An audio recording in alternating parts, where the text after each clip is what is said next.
bugungi savollar bo'yicha, lekin ko'pchilik bu narsani rad etishdi. O'sha oldin ham islom kelgan paytida ham, davrida ham iqtisodiy munosabatlar bo'lgan. Blockchain bu juda yaxshi texnologiya. Bu juda samaradorlik, agar bir so'z bilan ifodalaydigan bo'lsam, bu samaradorlik. Ya'ni an'anaviy moliya sistemasi tizimi juda sekin ishlaydi. Hozirgi bor mavjud texnologiyalarga nisbatan juda sekin ishlaydi. Chunki o'sha Singapurdagi startapimiz orqali Mulk protokol degan startapimiz bor. Bitcoinga kelganda buni ichki qiymati nima? Buni orqasida mashina bormi? Buni orqasida uy bormi? O'sha Bitcoinni o'zini narxida agar qabul qilsa, bu praktikada, amaliyotda tushadi. Mana shu o'rinda juda qattiq bir ogohlantirish aytib o'tmoqchi edim. Har xil chet eldan islomiy akkaunt, nima akkaunt, shariy akkaunt deb nimalar ko'payib ketgan. Mashinliklar, brokerlar hisob raqami, islomiy hisob raqami ochish deb bu telefonda kompaniya, haqiqiy hedjingga nimasi bor, talabi bor kompaniya. Ikkinchi tomonda boshqa kompaniya, teskari hedjingga talabi bor kompaniya. Men aytayotganim bu instrument sifatida o'ta spekulativ. Hech qanaqa buni orqasida haqiqiy iqtisodiy munosabat yo'q. Assalomu alaykum HBS hamjamiyati kuzatib boruvchilari. Oxirgi podkastimizgacha ham demak ancha kun o'tib qoldi va mana shu podkastgacha demak juda ko'p savollar sizlar tarafdan yig'ilib qolgan edi. Bu savollarning orasida, ya'ni ko'pchilikda muzokaralarga sabab bo'layotgan, ya'ni kriptovalyutalar deb aytishyapti, lekin kriptovalyuta atamasi noto'g'ri va bugun ko'rib chiqamiz, ya'ni kriptoaktivlar demak qaysi yo'nalishlari joiz, qaysi yo'nalishlari demak nojoiz. Undan tashqari demak bizni biznesimizda islom moliyasini o'rni va eng asosiy mavzu oxirgi paytlarda demak internetni portlatayotgan arab davlatlarida 4 trillionlik demak investitsiyalarni qanaqa qilib demak o'zimizni diyorlarga ma'lum bir qismda demak jalb qilsa bo'ladi. Bular haqida demak suhbat olib bormoqchimiz va shuning uchun ham mana shu islom moliyasi bo'yicha demak ekspert va Al Muomalat Consulting co-founderi Hayotjon aka Azimovni bu ko'rsatuvimizga taklif qildik. Assalomu alaykum Hayotjon aka. Va alaykum assalom. Rahmat takliflaringiz uchun. Kepsiz. Rahmat. Shu ya'ni podkastgacha juda ko'pchilikka aloqaga chiqdik, ya'ni bugungi savollar bo'yicha, lekin ko'pchilik bu narsani rad etishdi. Ayrimlar vaqt sababli, ayrimlar mana shu mavzuda men chiqmay qo'ya qolay. Balki bu mavzu bo'yicha islom moliyasi, o'z umumiy moliya bo'yicha ham demak balki nima desa bo'ladi, tajriba kamroqligi uchun rad etishdi, lekin bu bo'yicha sizning tajribangiz baribir katta. O'zingiz haqingizda ham xudo xolasa sekin tanishtirishni boshlasak, demak bizni kuzatib boruvchilar ham siz haqingizda ancha-muncha ma'lumot olishgan bo'lardi. Assalomu alaykum yana bir bor tinglovchilarimizga ham. Avvalambor katta rahmat taklifinglar uchun. Ismim Hayotjon Azimov, Al Muomalat Consulting islomiy moliya bo'yicha konsalting xizmatlarini ko'rsatamiz. U yerda men advisory, ya'ni islom moliyasini amaliyotda joriy qilish, tatbiq qilish bo'limini boshlig'iman. Al Muomalat Consulting o'zi yangi bo'lgani bilan ham har bittamizni asoschilarimizni tajribalari juda katta. O'zim haqimda gapiradigan bo'lsam, 2007-yil islom moliyasi bo'yicha Malayziyaning Markaziy banki granti asosida INSEF universitetida o'qiganman. Mutaxassisligim islom banki ishi. Undan tashqari sukuk bozorida, sukuk structuring bo'yicha CIMB Islamic o'sha paytda dunyodagi eng katta sukuk tashkil qiladigan, sukuk chiqaradigan bankda DCM, ya'ni Debt Capital Markets bo'limida ishlaganman, analitik bo'lib. Undan keyin BNP Paribas bankini, Fransiyadagi bankni Najma nomli islomiy bank yo'nalishi bor. Shtab kvartirasi, bosh ofisi Bahraynda.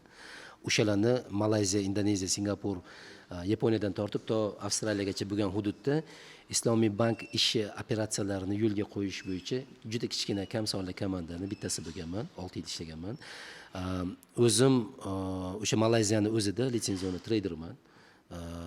O'sha Osiyo Asian Institute of Chartered Bankers, ya'ni Osiyo bankirlar instituti tomonidan litsenziya olganman 2013-yilda va o'zi umuman Malayziyadagi nima bo'yicha islom moliyasida riskni boshqarish, tahlikalarni boshqarish instrumentlari bo'yicha spetsialistman, mutaxassisman. Rahmat kattakon Hayotjon aka. Demak, mana shu ko'rsatuvimizda ham xudo xolisa mana shu yo'nalish bo'yicha ham o'zi yo'nalishingiz o'zi asosan HBS ga mos keladigan yo'nalish. Bu bo'yicha ham turli xil demak ekspertlar bilan maslahat orqali, ya'ni podkastlar uyushtirganmiz.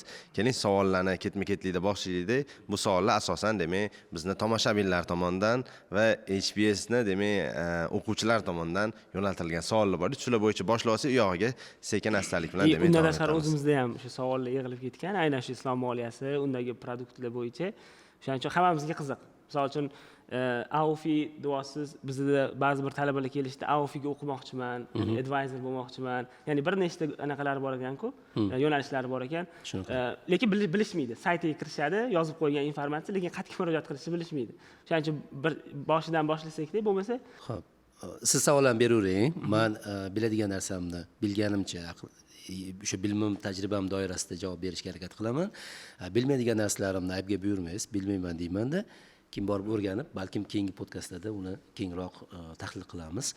Shu o'rinda faqat aytib o'tmoqchiman, IOFI dedingiz, Al-Muomalat Consulting O'zbekistonda IOFI ni rasmiy vakili, treninglar bo'yicha rasmiy hamkori biza. O'sha IOFI dagi hamma bor treninglarni Al-Muomalat orqali ro'yxatdan o'tib o'qish mumkin. O'quv kurslarini ham tashkil qilganmiz.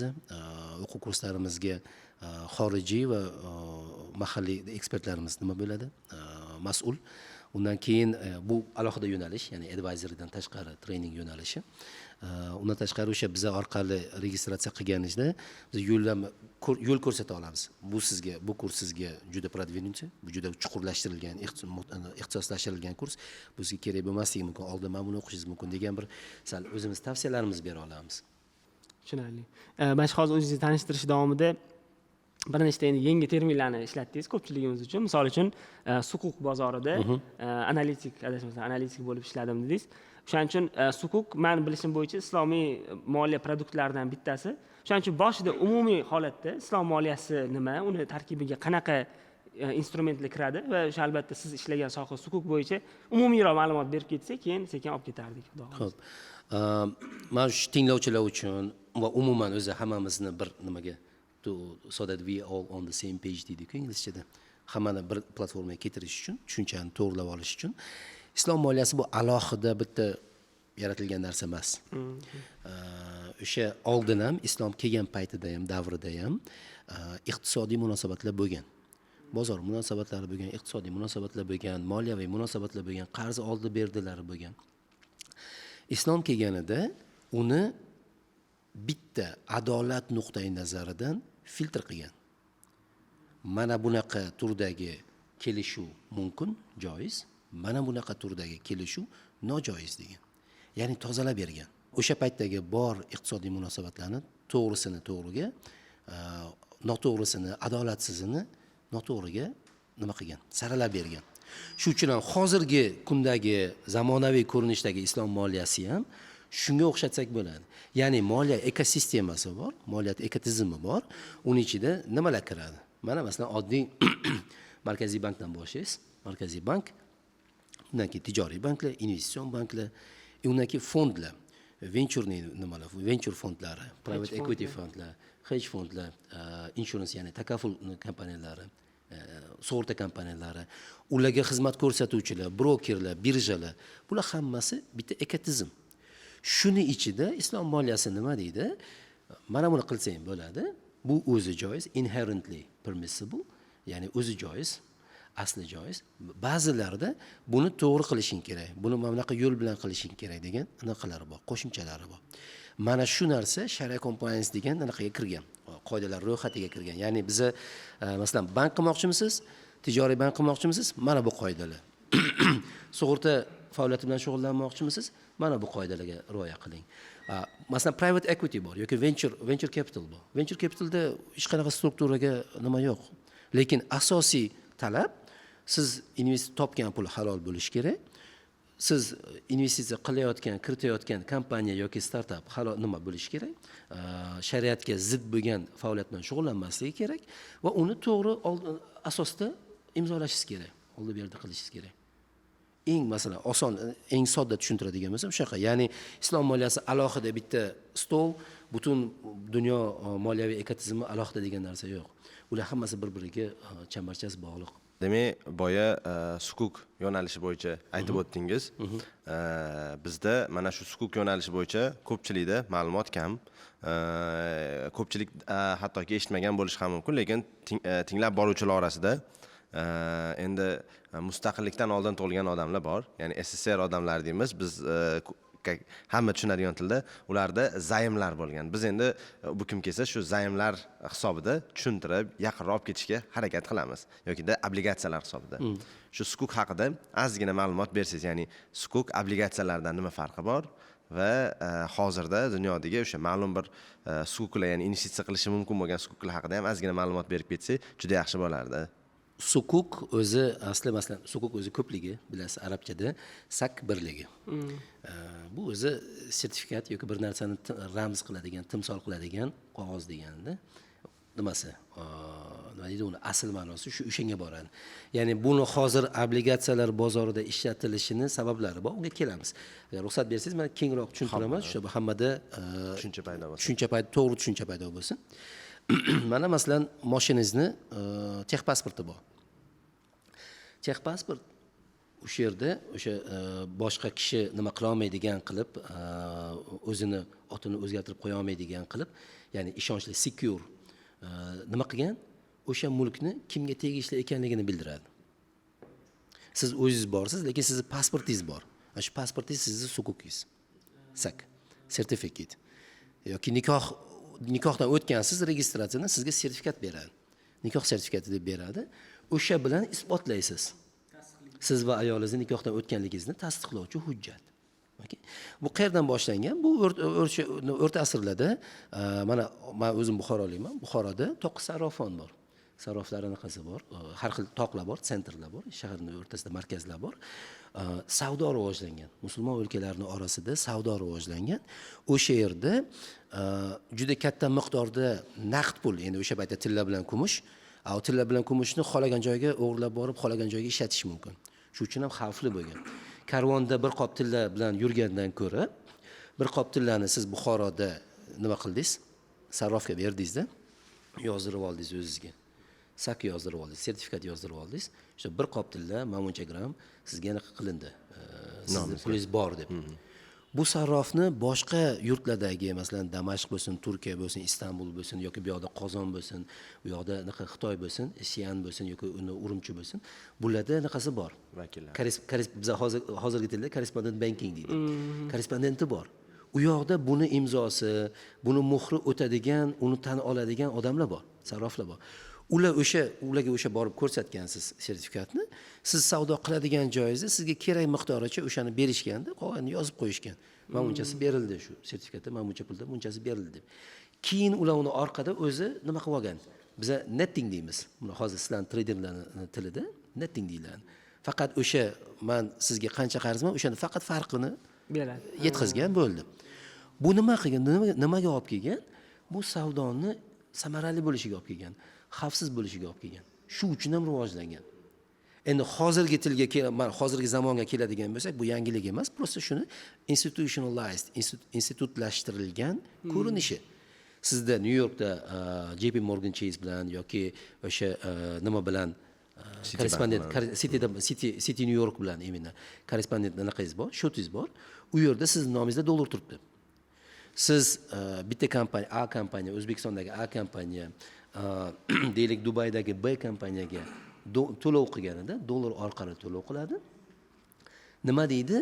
A kompaniya o'zini New Yorkdagi bankiga xabar yuboradi. Men buncha mana bu odamga aniq qildim, mana rekvizitlari. New Yorkdagi uni banki nima bilan? Masalan, boshqa Bank of America bilan masalan, o'sha shotga o'tqiz deydi. Ya'ni pul aslida New Yorkdagi bitta bankdan ikkinchi bankka, bitta shotdan ikkinchi shotga o'tadi, bo'ldi. Buni bizni o'rta asrlarda bizning yurtimizda bunaqa narsalar ujib bo'lgan. Sukukka keladigan bo'lsak, sukuk o'sha sertifikat.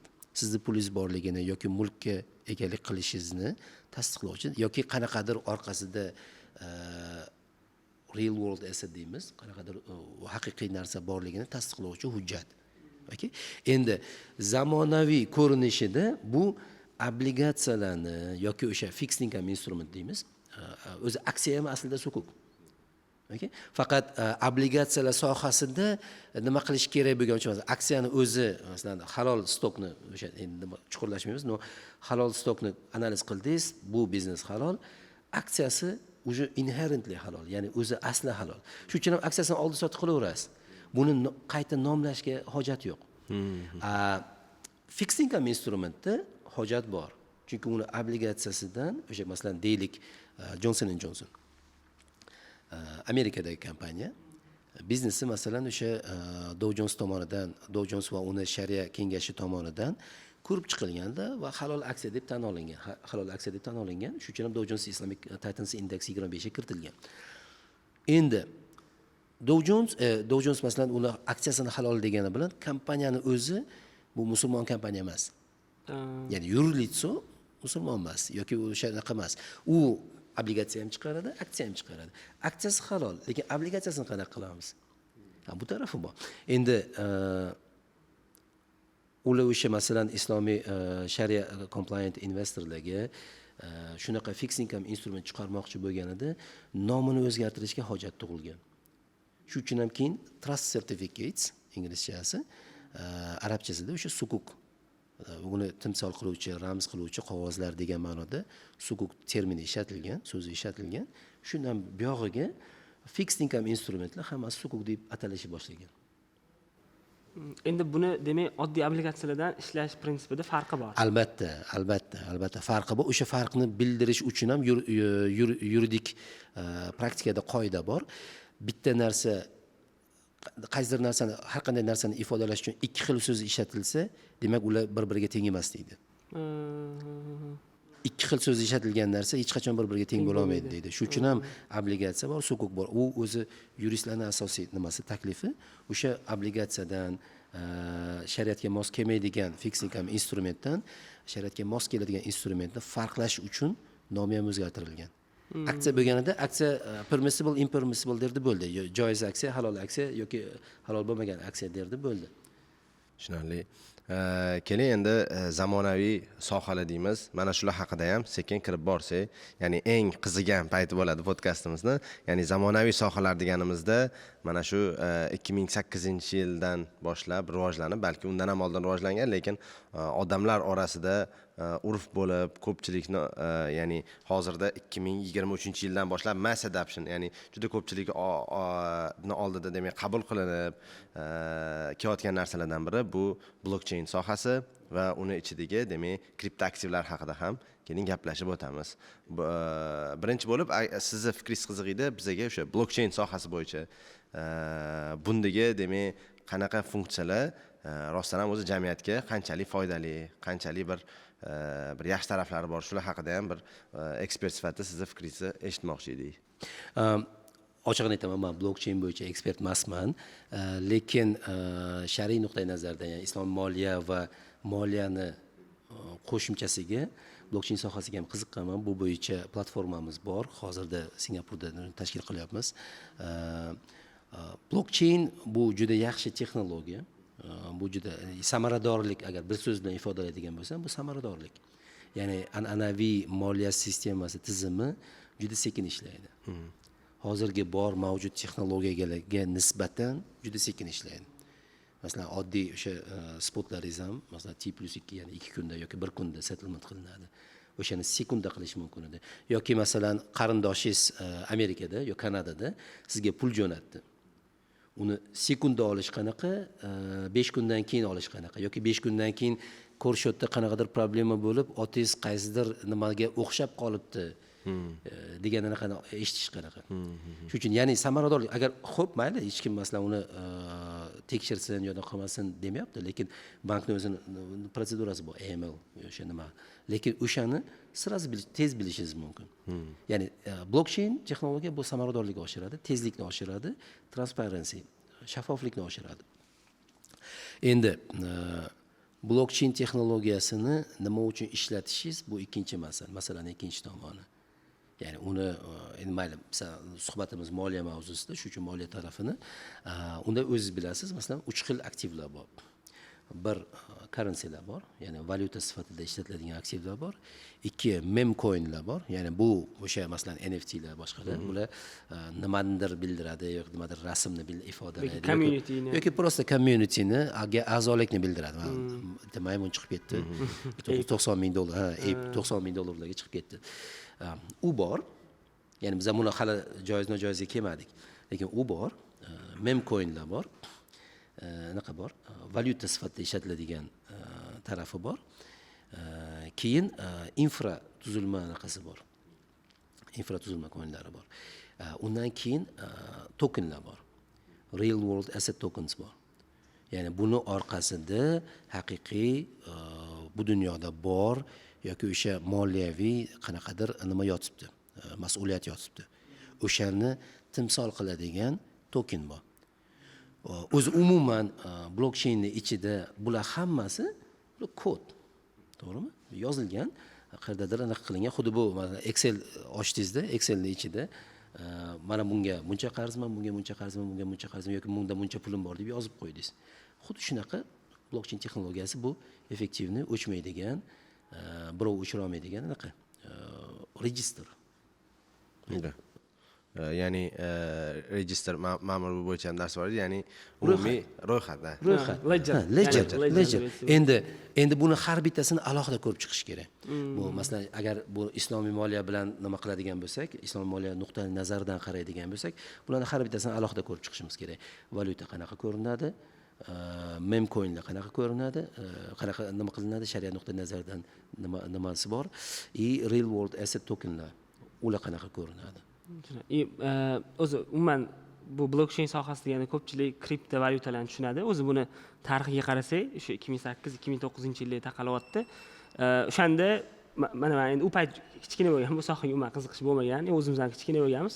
Hozir o'sha yengil veb saytlardan o'qiydigan bo'lsak yoki kitoblardan o'qiydigan bo'lsak, shu narsani bilamizki, o'zi umuman kriptovalyuta, xususan bitcoinni chiqib kelishi o'sha 2008-2009-yilda bo'lgan moliyaviy inqirozdan keyin davlat o'sha Amerika Qo'shma Shtatlari juda ham katta miqdorda pul pechat qilib yuborgandan keyin, ya'ni banklarni qutqarib qo'ygan bilamiz. Shundan keyin odamlar o'zidagi qiymatni yo'qolib ketayotganini ko'rgani uchun o'sha Satoshi Nakamoto yoki odam yoki qanaqadir shaxslar guruhi mana shu narsani o'ylab topgan, ya'ni hozirgi fiat tizimini o'sha botqoqga botib ketganini, undan chiqish uchun bitta yechimlardan bittasi sifatida olib chiqqanini biz ko'rishimiz mumkin. Lekin o'sha paytda kriptovalyuta, cryptocurrency bo'lgan, lekin hozir ko'ryapmiz, vaqt o'tishi bilan misol uchun bitcoinlar qayerdadir pul birligi yoki biror bir narsani o'lchov qiymati sifatida belgilanmadi haligacha. Ya'ni uni maqsadi boshida nima bo'lgan? Fiat pulga alternativa bo'lishi kerak bo'lgan, lekin hozir mana vaqtlar o'tib, hattoki davlatlar ularni kriptovalyuta emas, xususan bitcoinni kriptoaktiv sifatida qarayapti. Tillarda hozir qanaqa holat? Tillarni biz aktiv sifatida qaraymiz, lekin oldinlari biz bilamiz qadimdan u valyuta sifatida, ya'ni ishlatib o'rtada o'lchov birligi sifatida kelgan. Lekin vaqtlar o'tishi bilan tillarni kamyobligi, bu yoqda fiat pulli tillardan uzilganligi uni bir muncha noyob qilib qo'ydi va unga biz aktiv sifatida qarayapmiz. Ya'ni aytmoqchi bo'lganim, boshida valyuta sifatida kirib kelgan bu texnologiya hozir o'sha aktivga o'tdi. Aytganingizdek turlariga bo'lyapti. Masalan, stabil coinlar, currency bo'lishi mumkin yoki bitcoinga o'xshaganlar token, coin yoki aktiv bo'lishi mumkin. O'shanga hozir qanaqa global tendensiyada qaraydigan bo'lsak, qanaqa uslubiyat bularni o'sha e'lon qilish urfga kiryapti. Savolingizni ikkitaga bo'lgan bo'lardim. Birinchisi bu o'sha bitcoinda yoki umuman shunaqa texnologiyaning chiqib kelish tarixi. Men bilmayman, endi nima uchun, aynan nima uchun, nima maqsadda bitcoin chiqarilgan. Bu prosta o'sha davlatga nisbatan o'sha Amerikani o'zini xohlagan vaqtida pul pechat qilishiga o'sha paytdagi masalan hippilarni yoki anaqa nimasi jihatidan, bunt jihatidan qilinganmi yoki texnologiya bizga shuni imkoniyat beradi, ishlatishimiz kerak. Sizlar uyda go'shtni chopqida ezg'ilasangiz ham bo'ladi yoki nima olasiz? Мясорубка olasiz. Qiymalagicha olasiz, o'shanda o'tkazsangiz ham bo'ladi. Undan so'roq. Ular endi meni nima tasavvur, men uni aniq bilmayman. Shuning uchun ham balkim o'sha maqsadda chiqarilgan. Mana bizda texnologiya bor, kompyuter bor, nima bor. Shuni ledger qilamizda, global ledger, hech kim unga xo'jayin bo'lmaydi. O kompyuter programmalar o'zi nima qiladi? bozordagi nimaga qarab, talab va taklifga qarab o'zi belgilaydi degan, ya'ni because we can degan nuqtai nazardan qilingan bo'lishi ham mumkin. Bu kelib chiqishi, lekin biz unga hozirdan qilmaymiz, chunki bu уже bo'lgan narsa. Fakt to, что hozir voqelikda Bitcoin bor, Ethereum bor, ular qanaqadir qiymatli aktiv sifatida tan olingan ko'pchilik qatorida. Hozirgi trendlarga kelsak, bu bo'yicha menimcha sal insight bor. Chunki o'sha Singapurdagi startapimiz orqali Mulk protokol degan startapimiz bor. O'sha orqali hozir tokenizatsiyaga asosiy e'tiborimizni beramiz. Bitcoin hozirda aytganingizda nima bor? Juda katta trend bor. Bu hali boshlanishi, endi bilmadim yana balkim qanaqa bo'ladi, nima bo'ladi. No, Bitcoinga nisbatan fikr katta, xususan institutsional investorlarda fikr o'zgaryapti. Mana siz tillani misol keltirdingiz, juda yaxshi misol keltirdingiz. Tillani o'ziga xos xususiyatlari bor. Bu birinchidan endi o'sha biz islom moliyasi bo'lganimiz uchun islom dinida ham nimamiz bor. Tillaga alohida e'tibor berilgan nima sifatida? Chunki inson o'zi yeyolmaydi, badaniga surtib uni o'ziga hazm qila olmaydi, hech narsa qila olmaysiz, lekin muhabbatingiz bor. Tillaga nisbatan muhabbatingiz bor. Luboy men saytga ham, xohlagan saytga ham shu goldbarni to'p-to'p tillani shunday rasmini qo'ying, baribir e'tiboringizni tortadi. Ya'ni insonda intrinzik anaqa bor, ishtiyoq bor o'shanga nisbatan. Bu Qur'onda kelgan. Okay? Umuman olsangiz, masalan, tilla, misol keltirgan o'rnagingiz to'g'ri, qiyos. Tillaga bo'lgan, masalan, oldindan azal-azaldan odamlar tilla yig'ishga qiziqishgan. Lekin o'sha aytib o'tganimdek, tillani u yoqdan bu yoqqa tashish, uni doimiy qo'riqlab turish muammo bo'lgani uchun uni topshirishganda, oxirida kelib endi hozir central banking bo'lgani uchun markaziy bankda turadi. O'sha tillar keyin uni garant sifatida ishlatib, markaziy bank pul chiqaradi. Amerikada faqat bu endi sal nimadan oshib ketdi. Ya'ni ularni tilla zapasi bilan o'sha Nixon shokdan keyin tilla zapasiga ulanmagan bo'ldi. Oldin gold standart tugagan. Gold standart tugaganida shu narsa yo'qoldi. Lekin asli oldin Amerika dollarini olib borsangiz, o'rniga nechidir gram tilla fiksirini olib bilardingiz. Shu bilan o'zi ishonch qozonilgan. Kafolatlangan edi. Tilla bilan kafolatlangan edi.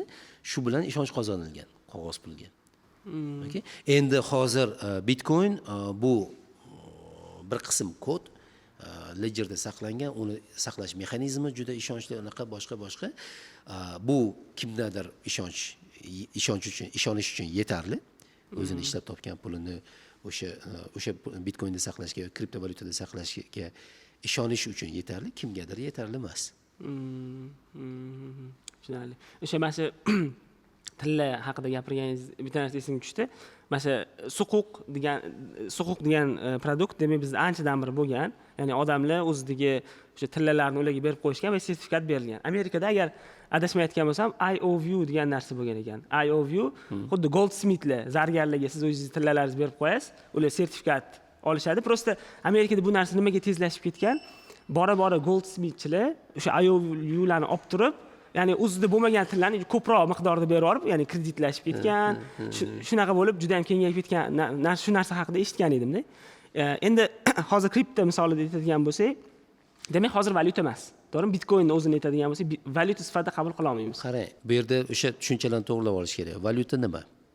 Valyuta hozirgi zamon tushunchasida qaysidir bir davlatni markaziy banki tomonidan, davlat tomonidan qonun asosida tan olingan medium of exchange, ya'ni qiymat almashish vositasi, instrumenti. Shu uchun ham dollar ustida ham, so'mda ham, boshqa hamma banknotalarda ustida ushbu valyuta ustida ko'rsatilgan nimada, nominalda qabul qilinishi shart deb yozib qo'ygan. Ya'ni o'sha 20 ming so'mlik pulni olib borganingizda magazinga, yo'q, men buni 10 ming so'mga olaman deya olmaydi. Haqqi yo'q. Qonun bo'yicha haqqi yo'q. Endi Bitcoin shu definitionga, shu nimaga tushadimi, yo'qmi? Tushmaydi. Hozirda masalan qaysidir magazinga borsangizda shu Bitcoinda to'layman desangiz, o'sha Bitcoinni o'zini narxida agar qabul qilsa, bu praktikada, amaliyotda tushadi. Lekin qonun tarafidan to'g'rimi yo'qmi? Endi u o'sha qonunchilarning masalasi yoki o'sha oldi berdi qilayotganda nizo chiqib qolsa, sen menga to'lamading desa, Bitcoindagi to'lov agar qonunan to'lov sifatida tan olinmagan bo'lsa, unda o'sha nizoni nima qilib chiqqan to'lagan odamni to'lovi qabul hisoblanmaydida, sudda ko'rganda sudya aytadiki, sen qonuniy to'lov amalga oshirmagansan deydi. Gap shu yerda. Ya'ni oxirida hamma moliyaviy tranzaksiyalarning oxirida sudda shu narsa tan olinadimi, yo'qmi? Nizo kelib chiqqanda. Qaysi sudda tan olinadi, tan olinadimi, yo'qmi? Agar tan olinsa, u o'sha nima bo'yicha acceptable, ya'ni qonuniy bo'ladi. Endi valyuta nima nuqtai nazardan keladigan bo'lsak, Bitcoinda o'sha featurelar bor. Ya'ni u medium of exchange, store of value, bular bor. Ya'ni fractional nimasi, kichkina qiymatlar anaqasi bor. Standard of payment. Ha, standard. Endi lekin buni valyuta sifatida qaysidir davlat tan olganmi, yo'qmi? Masalan, bankka borib Bitcoin qo'yib bilasizmi? Undan oylik to'lab bilasizmi, yo'qmi? Bular уже qonunchilik masalasi. Men kelishimdan oldin shu nimalarni mavzularni sal ochdim. O'shanda ko'rdim. Shariat tomonidan valyutaga qo'yiladigan talablar bor. Valyuta qanaqa bo'lishi kerak? Qaysi nimalarga, talablarga eng qat'iy talablarga javob berish kerak. Bular bo'yicha mana masalan birinchisi minimum of exchange, hamma qabul qilish kerak shu narsani to'lov vositasi sifatida. Ikkinchisi store of value, men olib qo'ydim, ertaga yomon bo'lib ketmaydi. Masalan, Afrikada tuz ba'zida valyuta bo'lgan, qo'y terisi, Amerikada birinchi boshlanishda qo'y terisi bilan oldi sotib qilingan, boshqa qilingan, olib qo'yganingiz bilan yomon bo'lmasligi kerak. Tilla shu uchun ham eng yaxshi anaqa store of value. Olib qo'yasiz, o'sha ishlatasiz. Uchinchisi o'sha minimum of exchange hamma qabul qiladi. Uni kam-kam nima qilish mumkin. Ya'ni masalan, bir qismini olsangiz, mana shu stakanni agar ushlaydigan dastagi singan bo'lsa, bu stakanning qiymati tushib ketadi. Bu stakan sifatida o'zi qiymatlanmaydi. Lekin masalan, tillada ikkiga bo'lsangiz ham o'sha qiymat qoladi. Xuddi shunaqa talabga Bitcoin javob beradimi, yo'qmi? Men o'ylayman, texnik tarafdan javob beradi. Lekin uni yana o'sha aytaman, tranzaksiyada, moliyaviy tranzaksiyada siz Bitcoinni to'laganingizda, to'lovni qabul qilgan taraf yo'q, men to'lov olmadim, qabul qilmadim desa, siz nizo chiqqanida sudga borsangiz, sud qanaqa hal qiladi? O'shanga qarab valyuta tushunchasiga mos keladimi, yo'qmi? Bugungi voqelik shu. Okay? Ya'ni texnik qisqa qilib soddalashtiradigan bo'lsak, texnik va texnik tarafdan va shariat talablari tarafidan mos keladi, lekin davlat tomonidan o'shani valyuta sifatida tan olinganmi, yo'qmi? Tan olinmagani uchun qonuniy valyuta nimasiga to'g'ri kelmasligi mumkin. O'sha qaysidir bir ma'lum bir davlatda. Lekin endi unda ham baribir har bitta savol ham nima ichida detallari bor, uni alohida ko'rib chiqish kerak. Lekin umumiy trend hozir Bitcoinni tillaga alternativa sifatida ko'rishi juda katta nima ketyapti. Ya'ni katta ehtimol bilan store of value sifatida ko'rilyapti o'sha. O'sha misol uchun meni o'ylashim bo'yicha tilla hozirgi aktiv ko'rinishiga kelgunigacha juda ham katta yo'lni bosib o'tgan. Boshida o'sha pul sifatida ishlatib kelingan va hozir aktiv bo'ldi. Lekin Bitcoin men o'ylayman, mana shu holatni bosib o'tmadi, to'g'rimi? Ya'ni biz Bitcoinni unit of account qilib ishlata olmadik. Misol uchun men kurishgani 50 ta Bitcoin deb buni belgilay olmaymiz hozir. Biz ya'ni shunaqa proses bitta qanaqadir sakrab ketish bo'ldi. Biz uni o'lchov birligi sifatida emas, srazi aktiv sifatida ko'ryapmiz deb o'ylayman. Ya'ni men bu yerda bitta narsani aytib o'tgan bo'lardim. Tilla valyuta sifatida ishlatilganida davlatda yoki o'sha nima jamoa qaysidir endi masalan qabila bo'ladimi, nima bo'ladimi, o'rda bo'ladimi, boshqa bo'ladimi, ularda shunaqa talab bo'lmagan. Men aytgan narsani valyuta sifatida tan olasan, men aytmagan narsani valyuta sifatida tan olmaysan degan masalan Amerikaning naqasi bor. Federal Reserve Bankning naqasi bor, talablari bor. Salvadorda adashmasam, yana bitta davlatda Bitcoin valyuta sifatida tan olinadigan bo'ldi. Lekin bu juda единичный случай. Boshqa davlatlarda o'zini nimasidan, valyutasidan tashqari boshqa narsani tan olmaydi. Masalan, O'zbekistonda ham qonunchilik bor, valyuta qonunchiligiga asosan siz даже hatto dollarda ham savdo oldi-berdi qila olmaysiz. Shunaqa mumkin emas. Faqat so'mda qilishingiz kerak, milliy valyutada qilishingiz kerak. Shunga hozirgi tilla bilan buni o'xshatishingizda, tilla valyuta sifatida ishlatilganida shu talab bo'lmagan. Shu uchun ham tez rivojlanib ketgan. Men hozir nimamizdan suhbatimizdan oldin o'sha nimani aytdim, Dohadagi anaqani aytdim. Payg'ambarimiz sollallohu alayhi vasallam davrlarida ham, islom birinchi kelgan davrida ham ishlatilgan tilla tangalar o'sha nimaniki bo'lgan. Vizantiyskiy anaqalar bo'lgan. Tangalar imperiyasi. Rim imperiyasini chiqargan tangalari bo'lgan. Imperatorning rasmi bor, boshqasi bor. Ular nima bilan borgan? Og'irlik o'lchovi bilan borgan. Uni ustidagi rasm, uni ustiga berilgan zarbga Rim imperiyasining berilgan narxasiga e'tibor qilishmagan. Shu tilla nechadir gramm nimasi vazni bormi? Bor. Acceptable-mi? Ikki tomonga acceptable. Bo'ldi, ishlataverishgan. Ya'ni u paytda unaqa qat'iy shartlar bo'lmagan. Qat'iy shartlar bo'lmagan. Shu tarafdan Bitcoinda shu yetishmayapti. Ya'ni valyuta. Endi hozir agar aktiv sifatida qaraydigan bo'lsak, ko'pchilik mana hop kripto aktiv ekan bu. O'zbekistonda ham kripto aktiv sifatida qabul qilindi. Masalan, Dubayga chiqsak virtual assets. Amerikada ham digital assets, ya'ni kompaniyalar o'zini balansiga digital asset sifatida xuddi mana shunaqa intangible asset sifatida olishyapti. Xo'p, endi shunaqa savol tug'iladi. Shariat bo'yicha qaraydigan bo'lsak, biror bir narsa aktiv hukmida bo'lishi uchun qanaqa shartlarga javob berish kerak? Misol uchun biz Bitcoinni aktiv sifatida e'lon qila olamizmi? Ya'ni aktivlik shartlariga to'g'ri keladimi? Avvalambor bir narsani joiz yoki nojoiz deyish, bu halol harom masalasi. Islom moliyasida har bitta mutaxassis juda yaxshi o'zini joyini biladi. Bilmaydigan mutaxassis bu mutaxassis emas.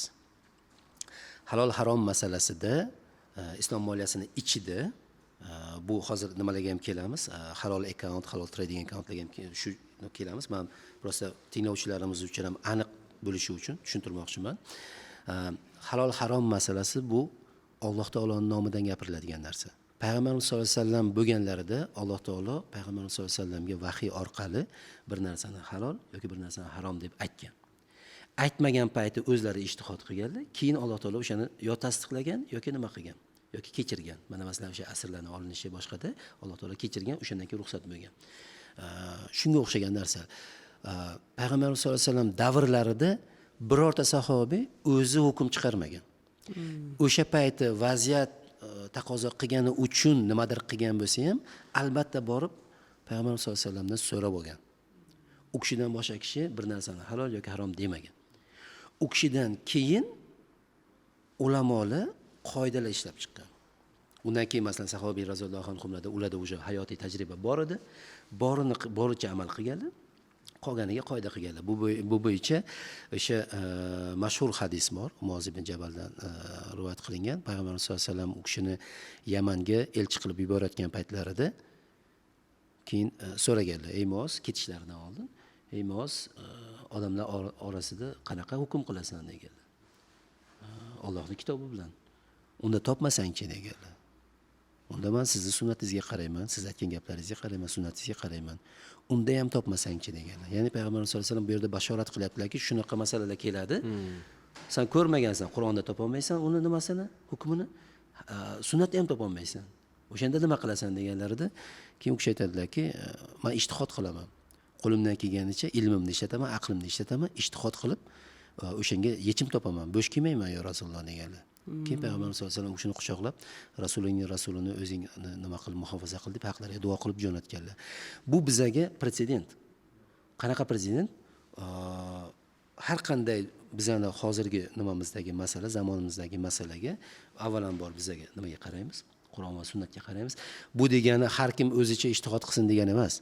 Bu yerda olimlarimiz, Hazrat Abu Hanifa, undan keyingi mazhab imomlarimiz bular hammasi o'sha bizaga 99.999% ishni hal qilib berishgan. Shu uchun ham ijtihod masalasidan oldin hozirgi zamonda ijmoga qaraladi. Ijmo, ya'ni butun ulamolar qaysi narsaga, qaysi masala, o'sha masalada qanaqa pozitsiya olishgan. Bu o'sha bizda bor. Yetarlicha dataset deydimizku bizning tilda. Dataset bor o'sha. Shu uchun ham har kim borib o'zicha Qur'onni ochmaydi-da. Chunki biza biladigan hadis bor, bilmaydigan hadis bor. Afrikaning ba'zi joylarida masalan asrni o'qimaydi. Asr namozini o'qimaydi. Nima uchun desa, ana hadis bor, falon joyga bormagancha asr o'qimanglar deb aytilgan deydi. Tushunasizmi? Haqiqatan ham o'sha hadis bor. u hadisni konteksti bor, u hadisni o'zini shartlari bor, o'sha paytdagi anaqa bo'lgan, u maqsadi bo'lgan, ya'ni tez boringlar degan ma'noda aytilgan hadis. Lekin buni masalan Imom Abu Hanifa mazhabimiz boshchisi bularni olmaganlar. Yo'q, asr o'qilish kerak deganlar.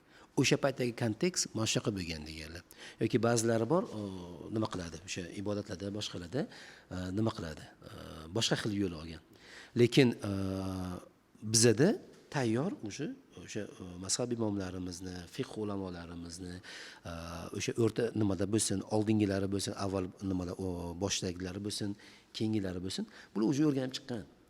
Tillo masalasida ham, nima masalasida ham, u metodika masalasi o'rganib chiqilgan narsa. Shunga ko'rasiz, ijmoda bormi, yo'qmi? Agar ijmoda bo'lmasa, bu bo'yicha bizning hozirgi katta zabardast ulamolarimiz bor. Masalan, Sheyx Taqiy Usmoniy shulardan bittasi. Sheyx Abu Saloh Juma Iordaniyadagi Hanafiy mazhabining ulamolaridan bittasi. Bular ijtihod qiladi. Masalan, mendan so'rasangiz, men ijtihod qilishga haqqim yo'q. Chunki men hali yetarlicha ularga yetib olganim yo'q. Kecha bitta naqa ko'rdim, qo'lingdan kelsa yetib ol degan. Mazhab haqida gapirganda, boshqa qilganda, qo'lingdan kelsa yetib ol. Ya'ni ularni aytgani absolut emas, lekin sen oldin ularga yetib ol. Ularchalik ilmni egalla. Ulardan o'tib ketib bilsang, kim o'zing hukm chiqarasan. Masalan, Imom Buxoriy o'zlari hukm chiqarganlar. Chunki u kishida yetarlicha 700 mingta hadis, 650 mingta hadis bilsangiz, siz ham masalan yetarlicha ilmim bor desangiz bo'ladi.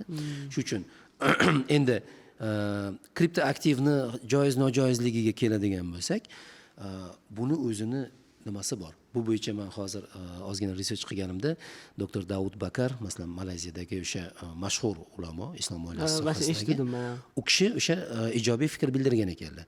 Faqat shartlari bor. Okey, bu bilan deb yurib ketish kerak emas. Shartlari bor. Maqsad spekulatsiya bo'lmasligi kerak. Maqsad unaqa bo'lmasligi kerak. Buni nojoiz ishlar uchun ishlatmaslik kerak. Okey.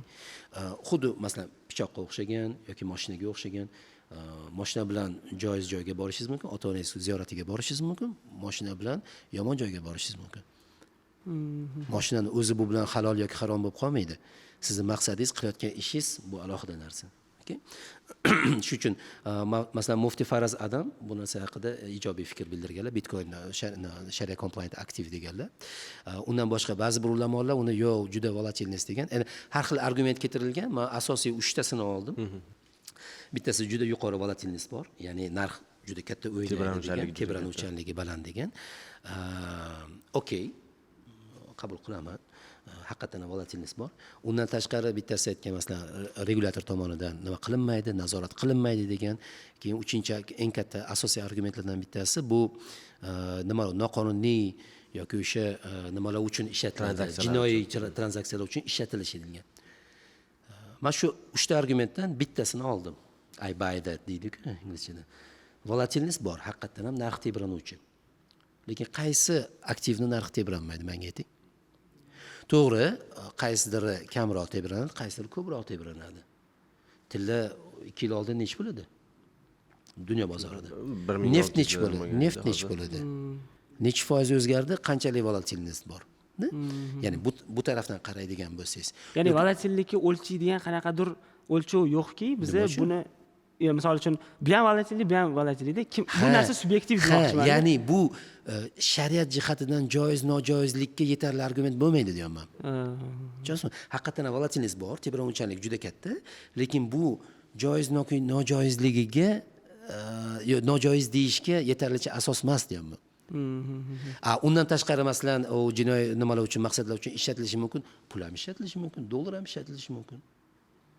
Ya'ni u narsani siz bilan men kontrol qila olmaymiz, nazorat qila olmaymiz. Uchinchisi masalan o'sha anaqasi bor, regulyator nima qilmaydi, boshqarmaydi degan narsa bor. O'zbekistondagi dollar kursini Amerikadan turib boshqara olmaysiz. Yoki O'zbekistondagi so'mni ikkita nima bor? Men bilan siz London bordik. Londonda menga funt sterling kerak, sizda so'm bor. Men aytdimki, nima bor? Menga berib turing. O'sha o'zimiz o'sha yerda o'zimiz kelishgan narxda funt sterlingni so'mga almashtirdik. Qo'lma-qo'l o'sha paytda o'zida. U narxda funt sterling Markaziy bank kursi bo'yicha bo'lishi kerakmi, yo'qmi? Shart emas. Offer and acceptance. Offer and acceptance. Yuridik jihatdan offer and acceptance bo'lsa, kontrakt. Masalan, men qabul qildim, siz qabul qildingiz. Ikkovi ham davlat chiqargan pul, funt sterling ham, so'm ham. Biz Londondamiz, almashdik. Lekin to'g'ri, bankka borsangiz, siz o'zingizni kursingizni diktovat qila olmaysiz. Bu boshqa narsa. Okay? Shu tarafdan mana Bitcoin joiz aktivmi yo'qmi degan savolingizga men javob bera olmayman. Lekin men nima qilishim mumkin? Mutaxassis sifatida aytishim mumkin. Mana shariat talablari valyutaga yoki o'sha medium of exchange ga qo'yiladigan talablari mana bu. Bitcoin haqida mana bu mashhur islom moliyasida tan olingan ulamolar mana bunaqa gap aytganlar. Shuni ko'rsatib berishim mumkin. Mana shunga qo'shimcha ravishda o'sha savolim qolib ketdi. Xo'p, aktiv sifatida qaraydigan bo'lsak, ya'ni pul sifatida ko'rdik, volatillik, o'zi volatillik deydigan bo'lsak, qo'shimcha qilmoqchiman, turk lirasi misol uchun, Nigeriya pul birliklari ham juda ham volatillikda. Ya'ni volatillik men o'ylayman subyektiv qanaqadir fikr. Hamma kim risk konservativ yondashadigan odam, misol uchun dirham yoki dollardan boshqasiga qaramaydi, valyuta sifatida ham-da. Endi aytmoqchi bo'lganim, xo'p, agar aktiv sifatida bunga qaraydigan bo'lsak, mana suhbatimiz boshida gaplashdik, alohida podkast boshlamasdan oldin constructive ownership, ya'ni bir nechta sabablari bor, bir nechta shartlari bor. Misol uchun mana shu krujkani yoki biror bir narsani aktiv sifatida e'lon qilishimizga, ya'ni aktiv sifatida ko'rishimizga o'sha shartlarni sanab bera olasizmi va shuni Bitcoin bilan solishtirib ko'rsak? Aktiv sifatida qabul qilinishi. Islomda biror bir narsa nima uchun aktiv deb hisoblanadi? Unda qanaqa shartlari bo'lishi kerak aktiv bo'lish uchun? Misol uchun o'sha tranzaksiya bo'la olishi kerak, men bilganlarim, yoki qanaqadir ownership sizda bo'lishi kerak. Umumiy shartlar bor. Masalan, umumiy shartlar birinchidan, endi bu Bitcoinga qanchalik aloqador yo'q, uni keyin nima qilamiz yoki o'zingizni havolangizga, e'tiboringizga havola qilaman. Lekin umumiy o'zi birinchidan shariatda ikkita qoida bor. Birinchisi, ishlarni asli halol, asli muboh. Ishlarni asli muboh, bu dunyoviy ishlarda. Ya'ni siz mana ibodatda har qanday explicit ko'rsatilmagan narsa, ochiq oydin ko'rsatilmagan narsani qabul qilmaysiz. Masalan, men ko'proq nimaman, dindorman, shomni 4 rakat o'qiyman deya olmaysiz yoki bir kunda 10 marta namoz o'qiyman deya olmaysiz. Mumkin emas. Ya'ni mumkin emas. Desangiz ham, o'qisangiz ham gunohkor bo'lasiz, mumkin emas. Bu ibodat masalasi. Ibodat bor, muomalat bor. Ibodat masalasida bizga aniq dalil, hujjat va buyruq bilan kelgan narsani qilamiz. Undan oshiqcha ham kam ham qilmaymiz. Okay? Endi muomalat masalasida ishlarni asli muboh degan qoida ishlaydi. Ya'ni agar unga taqiq bo'lmasa, u muboh. Ya'ni qilishing mumkin. Endi u uchun savob olasanmi, gunoh olasanmi, u o'zi niyatga bog'liq bo'lib qoladi. Okay? Masalan, chiqdingiz, ertalab vaqtingiz bor, hech qanaqa ibodatga xalal beradigan vaqt emas. Chiqdingiz, prosta shahar aylanmoqchisiz. Bu muboh. Niyatingiz oilangizni olib chiqib bir shaharni aylantirib, mashinangizda aylantirishmi? Bu uchun savob olasiz. Niyatingiz uchun savob olasiz. Qilgan ishingiz ibodatga aylanadi, savob olasiz. Lekin hech kim sizni taqiqlay olmaydi-ki, mana ish kuni emas, anaqa emas, birovni masalan oylik berib ishlab turgan paytda chiqib ketish bu nima emas, noto'g'ri. Lekin hech kimga xalal bermaydigan, hech kimga ozor bermaydigan ravishda shaharni aylanish bu muboh. Xuddi shunday. O'sha uchun ham muomalatda shu qoida ishlaydi. Ishlarni asli muboh. Unga taqiq bo'lmasa, endi aktivga keladigan bo'lsak, birinchisi bu narsa bor bo'lishi kerak. Ya'ni havodagi narsa boshqa bo'lmasligi kerak. Ikkinchisi bu sizni ixtiyoringizda bo'lishi kerak. Qonundan va shar'an sizning ixtiyoringizda bo'lishi kerak. Halol topilgan, topilmagan, u endi o'sha nimasi. Sizning ixtiyoringizda bo'lishi kerak va sizniki qonundan sizniki bo'lishi kerak. Ya'ni o'g'irlab olingan bo'lishi mumkin emas. Anaqa bu mana aktiv misolim, aktiv bo'lib qoladi. Mashina aktiv, lekin uni qonuniy xo'jayini bor. U agar mashina maniki bo'lsa, u o'zingizning ixtiyoringizda bo'lishi kerak. Va uchinchisi o'sha taqiqlangan narsa bo'lmasligi kerak. Ya'ni uni qiymati bo'lishi kerak. Taqiqlangan narsalar qiymati yo'q, masalan, inson nimasi, eshak go'shti yo boshqa bular taqiqlangan narsalar. Okay? Qoida nimalari bor? Nimalar mumkin emas, aktiv sifatida ko'rilmaydi. Bular bor o'sha. Aktivni asosiy nimasi, e'tibori shariat taqiq qilmagan bo'lishi kerak. Ikkinchisi u sizniki bo'lishi kerak. Qonundan va shar'an sizniki bo'lishi kerak. Mana shu ikkita qoida nima qiladi? Aktivga ishlatiladi. Aktivmi yo'qmi, shuni aniqlashga ishlatiladi. Endi Bitcoin aktivmi yo'qmi desangiz, men unga fatvo bera olmayman. Chunki u meni darajam emas. Uni o'zini nimalari bor. Umumiy oladigan bo'lsak, moliya bozori Bitcoinni tobora qiymatli aktiv sifatida ko'rish trendi bor. Bu bor. keyingi savolimizga ham o'tirsak bo'ladi. Bu qiymat haqidagi savol. Ko'pchiliklarda demak hali ham demak bu narsada shubha bor. Ya'ni umumiy mana shu aktivlar masalasiga kelganda, Bitcoinga kelganda buni ichki qiymati nima? Buni orqasida mashina bormi? Buni orqasida uy bormi? Nima qiymat bunga yasab beryapti? Intrinsic value deyiladi. Biz bunga javoban demak qiymatni bozor aniqlab beradi.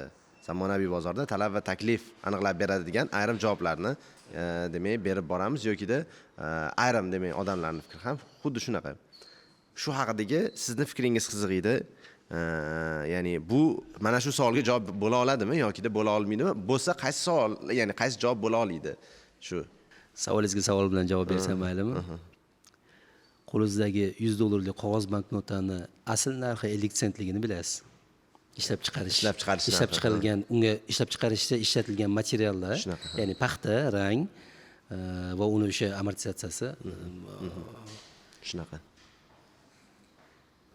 oltin bilan ta'minlanmagan. Ya'ni prosta qog'oz pul paxta to'qilganda ustiga $100 deb yozilgan. Masalanda, ya'ni fiat money deymiz biz moliyachilar tilida. Fiat money Qog'oz pullar. Qog'oz pul, uni intrinsic valuesi yo'q. Intrinsic valuesi faqatgina qonuniy asos. Qonuniy asos. Qolganiga javob berishdan saqlanaman, chunki bu o'sha joiz-nojoiz masalasi. Shuning uchun ham uni o'zini o'sha nimamiz bor. Ijtihod qiladigan ulamolarimiz bor islom moliyasida. Bu ularning darajasidagi nima savol. Keyin mana shu Bitcoin masalasida islom moliyasi.uz degan veb-sayt bor bizda. Men bitta maqola ko'rgan edim. Unda adashmasam yo Bahrayn yo Kuvayt o'sha islom moliyasiga aloqador bo'lgan bitta bank yoki kompaniya o'zini kripto bo'yicha xulosasini bergan. Ya'ni katta research paper, tadqiqot qog'ozi. Oxirida shunaqa xulosa berilgan.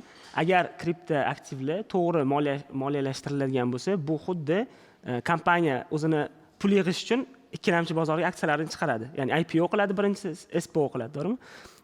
Ya'ni initial public offering sifatida kompaniya o'zini ulushlarini sotadimi? Kripto va aktivlar ham token sifatida, ya'ni kapital jalb qilish uchun shunaqa vosita bo'lishi mumkin degan tushunchani berilgan. Ya'ni bunga fikringiz qanaqa? Ya'ni kripto aktivlar ham keyinchalik, balki hozirdan o'sha bu narsa boshlangandir. Misol uchun sizning kompaniyangiz bor, pul yig'moqchisiz, token chiqarib turib, tokenni odamlarga berib turib, odamlardan yig'ib olib turib, qanaqadir misol uchun aksiyada dividend degan narsa bor yoki capital gaindan foyda qilish mumkin. Shunaqa yo'nalish, podxod qanchalik ommalashishi mumkin? Bu bo'yicha o'sha birinchi boshidagi kripto aktivlarni klassifikatsiyaga bo'lganimiz, asosiy mana valyuta sifatida ishlatiladiganlari bor, mem coinlari bor, gaslar bor. Gas uchun ishlatiladigan bu xuddi valyuta, endi kriptovalyuta, bu kriptovalyuta, bu xuddi mana bizani o'sha hozirgi an'anaviy moliya sistemamizdagi, tizimimizdagi pul ko'rinishida. O'shanga qiyoslasa bo'ladi. Ya'ni qiyos to'g'ri bo'lishi kerak-da. Kripto aktiv joiz, nojoiz deganingizda kripto aktivni avval kategoriyalarga bo'ldik. O'shani keyin to'g'ri qiyos orqali shariatda uje nimasi bor, islom moliyasida tegishli ruxsat yoki fatvo berilgan narsaga qiyoslasangiz bo'ladi. Keyin o'shandan kelib chiqsangiz bo'ladi. Cryptocurrency bu kriptovalyuta. Bu kriptovalyuta xuddi dollar, funt sterling yoki yevro yoki yapon yenasiga o'xshagan nima ko'rinishida. Ikkinchisi bu o'sha nimalar, o'zining infra nimalari, coinlari bor yoki stable coin aytmayman, stable coin boshqa. Infra, ya'ni o'sha faqat o'sha ma'lum bir tizim ichida ishlatiladigan narsalar. Bu xuddi nimaga tenglashtirish mumkin? Korzinka kartangizda siz nima yig'asiz? Balla yig'asiz. Makro kartangizda, korzinka kartangizda balla yig'asizda, keyin uni faqat o'sha tizim ekosistem ichida ishlatib bilasiz. Albatta. Ko'chada taksiga to'lash uchun ishlata olmaysiz, magazinda narsa sotib olish uchun ishlata olmaysiz. Lekin korzinka yoki o'sha ma'lum bir nimani, supermarketni o'zini ichida ballarni so'mga almashtirishingiz mumkin. Bu nima? Value stored card. Uchinchi ko'rinishi bu real world asset tokens. Mana shu yerda bunda uje bizda naqa bor? Qiyoslash uchun asos bor.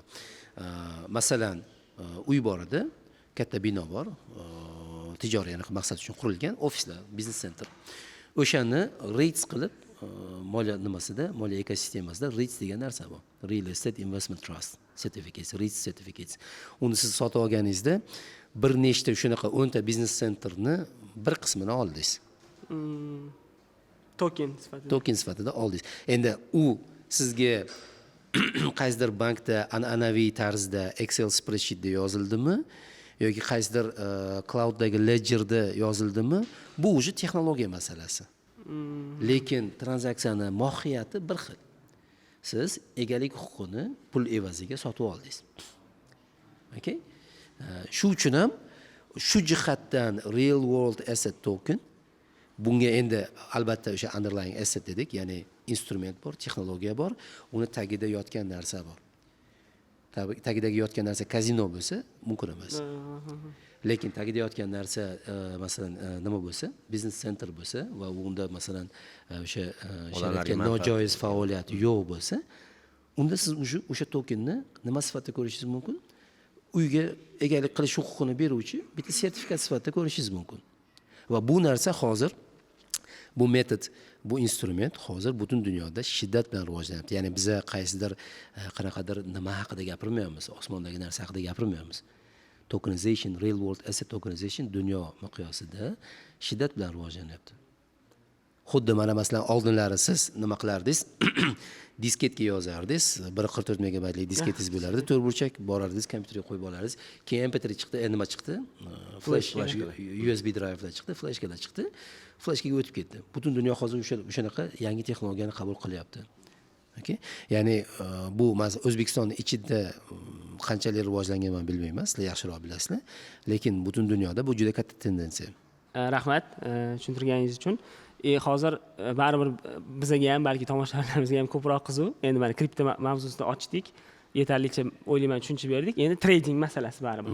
Trading savdo qilish, bilamiz bu narsani, lekin bilamizki, hamma savdo ham to'g'ri emas. Hamma savdoda ham savdo qilishimiz bizga uzoq muddatda foyda olib kelmasligi mumkin. Va bir nechta yo'nalishlari mavjud. U aktivdan tashqari, misol uchun aksiyami yoki valyutami yoki kriptami, undan tashqari yo'nalishlari bor. Shu bo'yicha ozgina fikringizni bildirib ketsangiz, ya'ni qaysi yo'nalishda ishlagan ma'qul, o'zi umuman ham moliyaviy tomonlama bizga foyda olib kelishi mumkin yoki baribir oxiri zero sum game, ya'ni 0 bilan tugaydigan o'yin ko'rinishdagi uslublar ham juda ham ko'payib ketgan hozir. Shular bo'yicha ozgina fikringizni bildirsangiz. Men bu yerda ozgina o'sha e'tiborimizni asosiy nima tushunchalarga qarataman. Savdo o'zi halol.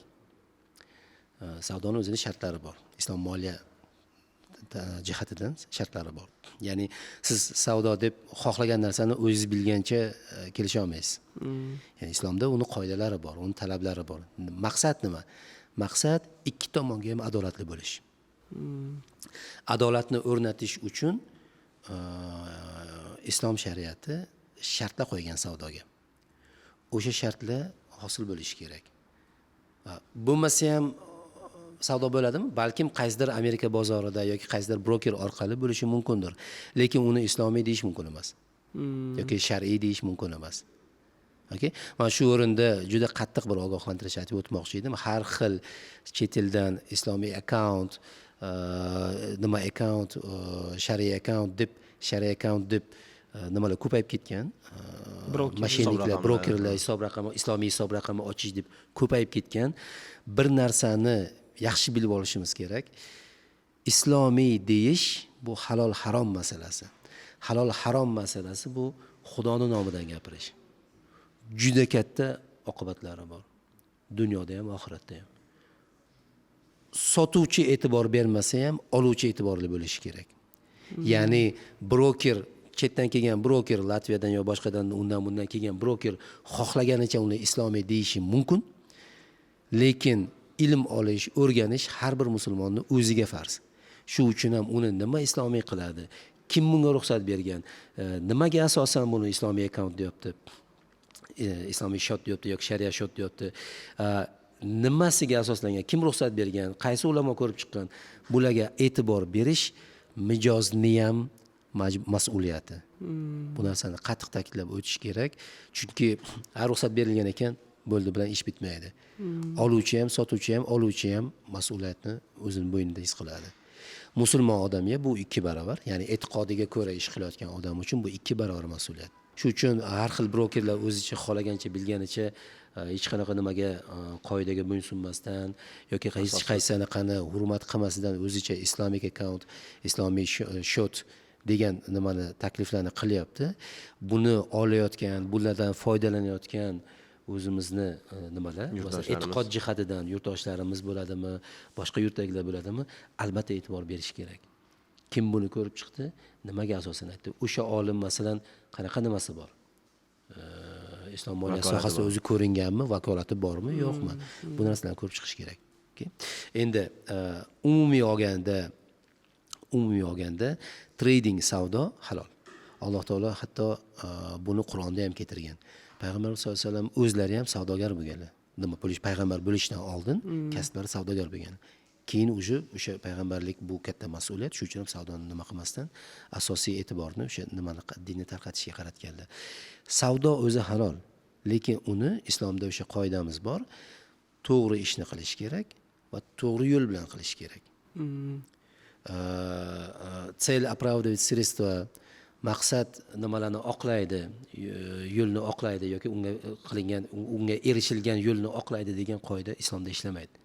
Islom moliyasida bu juda noto'g'ri. Okay? Shu uchun men siz adolatni o'rnataman deb o'zingizcha bilganingizcha borib ish qila olmaysiz. Hazrat Umar o'g'illari borib qasos olgan, lekin uni o'zining tartibi bor edi. Shu uchun ham u kishini keyin masalan o'sha nimaga tortilgan, jazoga tortilgan. Xuddi shunaqa savdoda ham savdoni o'zi halol, lekin uni to'g'ri yo'l bilan amalga oshirishingiz kerak. Okay? Endi har bitta moliyaviy, endi hozirgi moliyaviy ekosistemamizga, xususan tradingga ulaydigan bo'lsak, har bitta instrument, har bitta shotni ishlashi, bular juda katta mas'uliyat. Bular har bittasini ko'rib chiqish kerak. Qaysilari to'g'ri, qaysilari noto'g'ri. Payg'ambar sollallohu alayhi vasallam o'sha birinchi islom kelgan paytida ham savdoni poklaganlar, tozalaganlar. Mana bunaqa qilishing mumkin, mana bunaqa qilishing mumkin emas. Oddiy misol, o'sha klassik paytda nima bor edi? Urf bor edi. Hech kimda yo'q materialni sotib olib kelgan savdogar, masalan deylik, Yamandan olib keldi. Boy ayol ketayotgan paytida bir uchini ochardi, to'pni bir uchini ochardi, u kishini o'sha boy ayolning ustidan otib yuborardi. Otib yuborardi, u ayol oldim derdi. Shu bilan savdo bo'lgan. U xohlagan narxini aytgan, chunki bozorda unaqa material yo'q. Bu boy ayol modadagi material hozirgi top taraqa, hit, unik. Bu boy ayol nimasi bor? Izzat nafsi bor. Uni boy sifatida tan olingani unga nima berardi? Egosiga. Shunga materialni o'lchamadi, material narxini gaplashmadi, yetkazib berish shartlarini gaplashmadi. Mayli hayni o'sha bozorning ichida sirazi beradi desak ham, o'lchamadi, o'lchov yo'q, narx yo'q. Bu prosta olardi-da, materialni o'sha to'pni uchini ochardi-da, otib yuborardi u ayolning boshining ustiga. U ayol o'zi xursand bo'lardiki, mendaqa boyi yo'q Quraysh ichida, yo Makkada mendaqa boyi yo'q derdi-da, oldim derdi, nima qilardi? O'sha hamyon to'la tildan otib yuborardi, bo'ldi, shu bilan savdo bo'lardi. Bu ham savdomi? Savdo. Lekin bu nojoiz savdo. Bundan qaytarilgan biz. Buni qilish mumkin emas. Yoki daraxtdagi mevani nimasi bilan hali pishmasdan turib sotish mumkin emas. Daryodagi baliqni sotish mumkin emas. Ijob qabul bor, ikki tomon bor, baliq halol, lekin u sizning ixtiyoringizda emas hali. Siz uni tutganingiz yo'q daryodan. Tushunasizmi? Ya'ni o'zining talablari bor. Shu uchun ham moliya bozoriga keladigan bo'lsak, har bitta instrumentni ko'rib chiqish kerak. Alohida. Har bitta instrumentni o'zini tahlil qilib, bu savdo qoidalariga to'g'ri keladi, bu savdo qoidalariga to'g'ri kelmaydi. Mana bunisi ko'rib chiqilgan ulamolar tomonidan masalan ruxsat berilgan yoki ruxsat berilmagan. Bizagacha ko'p aytayapman-ku. 99.99% masalalar ko'rib chiqilgan.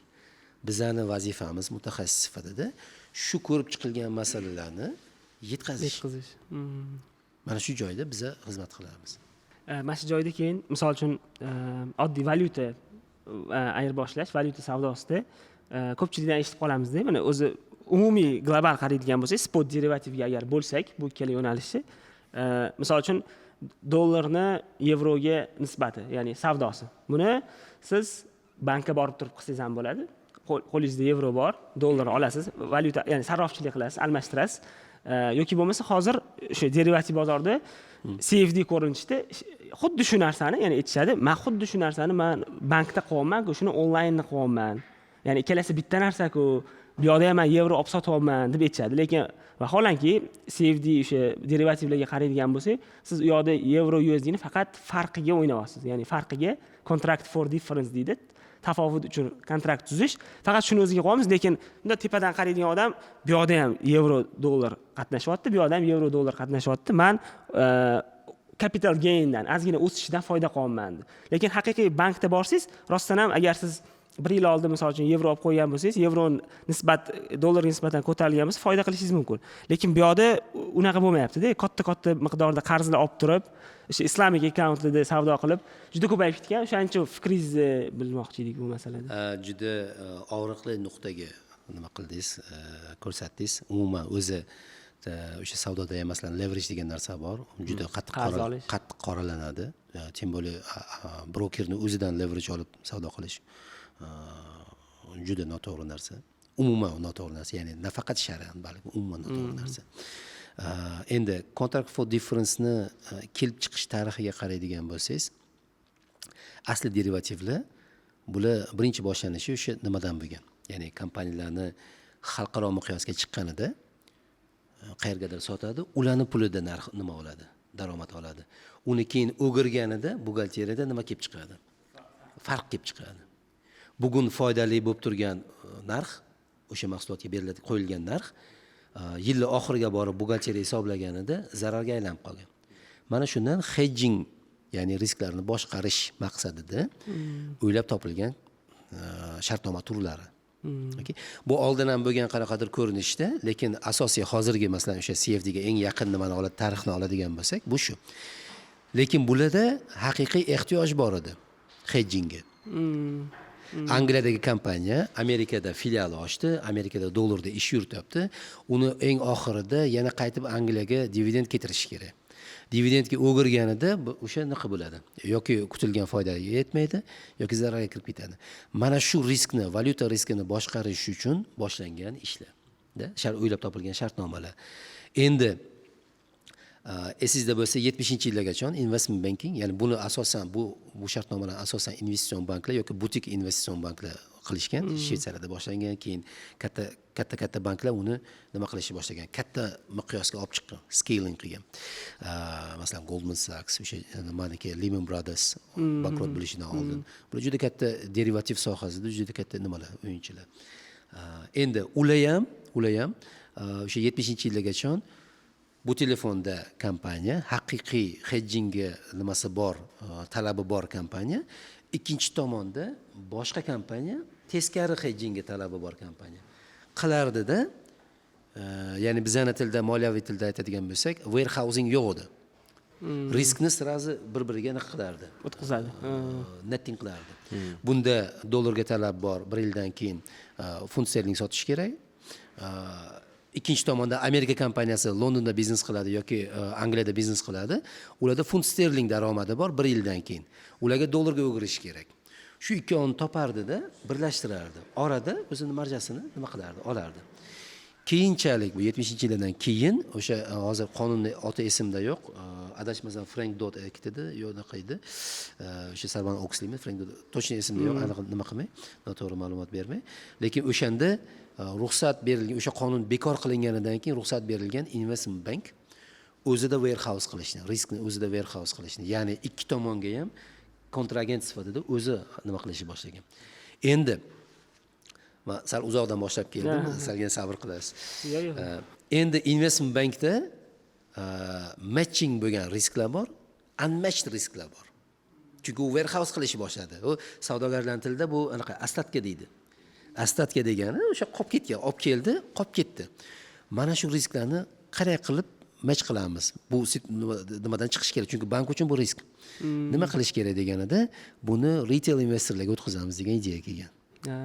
Mana shundan contract for difference degan narsa kelib chiqqan. Ya'ni bankda, warehouseda ostatka risk bor. U riskni oldida ikkita yo'l bor. Yoki o'sha riskni ushab turadi, oxirida yo zarar ko'radi, yo foyda ko'radi. Bu kichkina summa emas. millionlab o'ynaydi. Ha, o'sha masalan nima bor, o'zi даже bitta indeks bor edi.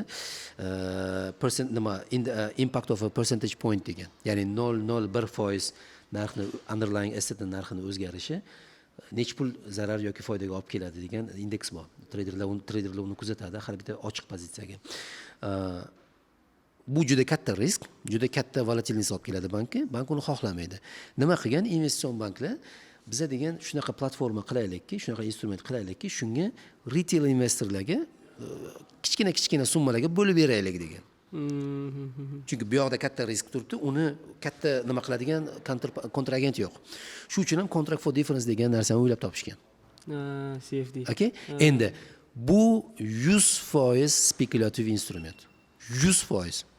Hech qanaqa uni orqasida anaqa turmadi. Contract for difference bu spekulativ instrument. Hech qachon dollar ham, yevro tillarni ham Chunki ololmaysiz. maqsad dollar ham tilla ham olish emas, maqsad o'sha currency pairni olish emas. Bu faqat o'shanaqa pozitsiyani olib, bozor meni foydamga yurib qolsa, men foyda olaman degan spekulatsiya. Okay? Men buni hali shar'iy tarafini aytmadim. Men buni umumiy moliyaviy instrument sifatida analiz qilyapman. Litsenziyatsiya trader sifatida, moliyaviy instrument sifatida analiz qilaman. Da, to'g'ri, kimdir shunga masalan e'tibor qiladi, kimdir e'tibor qilmaydi. Moliya bozorida buni asosiy ruxsat berilishining sabablaridan bittasi price discovery. Contract for difference bu eng o'sha masalan retail investorlar tez narx so'rab turadi, narx berib turadi yoki sotib turadi, olib turadi. Bozorda qancha aktiv tranzaksiya bo'lib tursa, katta banklar, investitsion banklar narxni asoslab berishi osonroq bo'ladi.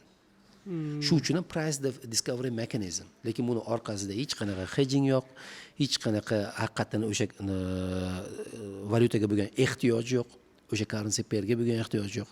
Bu faqat spekulativ, opportunistik, bozor meni foydamga yurib qolsa, men pul qilaman degan nima. Xuddi mana futbol o'yinlarida bu komanda yutib qolsa yoki bu komanda yutib, shunga qaysidir tomonlama o'xshaydi deb o'ylayman.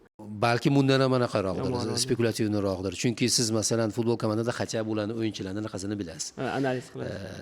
Oldin qanaqa o'ynab kelganini bilasiz. Moliyaviy bozorni tasavvur qiling. Investment bank sizda, investitsion bank sizda kontragentda, ulardagi xohlamagan riskni siz bo'yningizga olyapsiz. Nima degani bu? Tushunasizmi? Siz investitsion bankchalik bozorni analiz qilish imkoniyatingiz ham yo'q. Resursingiz ham yo'q, imkoniyatingiz ham yo'q. Men shu tarafdan aytyapman. Endi shar'iy tarafdan unga yetarlicha anaqa beriladi. Baho berilgan bu ulamolarning ishi. Bu bo'yicha anaqa berilgan. Lekin men aytayotganim bu instrument sifatida o'ta spekulativ. Hech qanaqa buni orqasida haqiqiy iqtisodiy munosabat yo'q. Shuning uchun ham contract for difference bu spekulativ instrument.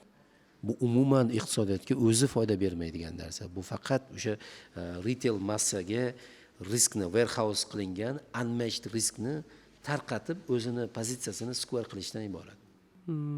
Men shunday deb tushunaman. Endi bu men subyektiv fikrim endi. Men uchun yengillik bo'ldi. Har kim masalan qanaqa nima qiladi o'zi biladi. Hozir men hattoki buni ko'rsa bo'ladi. Mana shu CFD bilan shug'ullanadigan brokerlar o'zini veb-saytlarida yozib qo'yishga majbur. Agar ko'rgan bo'lsangiz, CFD juda ham katta risk.